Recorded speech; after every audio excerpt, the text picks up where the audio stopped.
After the Starner stack incident and the profile prank made the news, the MRB started blowing up. It worked. We were the hottest light response unit on the Steiner-Davian border. We got a call from a corporate conglomerate on a world called Abyss for pure ocean. No islands, no dry land, just massive mining domes at the bottom of a miles deep ocean. They needed protection for a new abyssal breach project. I wanted to keep the momentum going, show them we were more than just scrappy rats.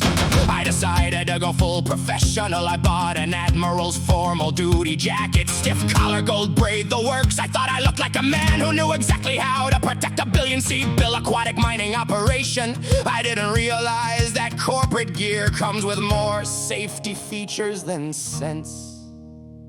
The world was blue and the world was deep, with secrets that the ocean likes to keep. Abyss 4 was a watery grave for any man who wasn't feeling brave. We dropped the leopard on a floating pad, the biggest damn bathtub that I ever had. The air was salt and the air was wet, a high-paying job that was a safe-looking bet. I met the suits in a pressurized room, thinking I'd lead them away from the gloom. I wore the Admiral's jacket with pride, with the Steiner gold trim and a captain's stride. I looked in the mirror, I looked at the glass, thinking I'd finally found some mercenary class. I stood at the table, I pointed at the map, ready to show them how to avoid a trap. But the wet room briefing had a humid air and a safety trigger that I wasn't aware. The corporate jacket had an automated vest for sudden submersion, putting me to the test. A sensor tripped and the CO2 hissed, the safety feature that I shouldn't have missed. The jacket inflated, it puffed up like a balloon, the strangest damn sight in the middle of the noon. My arms were pinned, my head was stuck,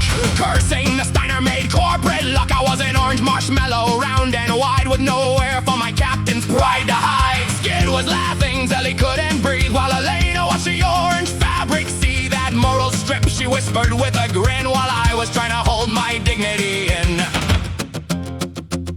I stripped the jacket and I headed for the bay to earn our sea bills at the end of the day. We waded the mechs into the crushing blue, a slow motion dance for the Warren's crew. The machine guns were useless, laser fire would bend by the way the light and the water were sent. We walked on the floor 4 miles down, the only damn mechs in a deep sea town. Then the sonar went active, the sensors went bright, with a shadow moving in the middle of the night. It wasn't scrappy locals or insurgents on the run, but corporate saboteurs having their fun. They had underwater mechs built for the crush, moving through the water with a silent rush. We were slow and we were heavy, out of our depth, while the logic of the ocean was taking our breath. Oh, she's the hammer and I'm the mechanical spark, lighting a fire in the middle of the dark. With a bolt and the chain, with the gear and the rust, betting our lives on a partnership trust.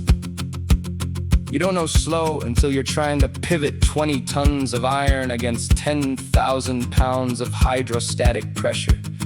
Every move felt like pushing through cold molasses. My machine guns were basically just heavy paperweights, and my lasers were refracting so bad I might as well have been aiming with a disco ball. But the saboteurs, they were built for this. They had Manta frames, sleek, fast, and armed with high-pressure water jets that could cut through armor like a hot knife through butter. I sat there in the cockpit, still feeling the squeeze from that darn orange jacket, and I realized I didn't need a gun. I just needed to show them what happens when you push a dome too hard.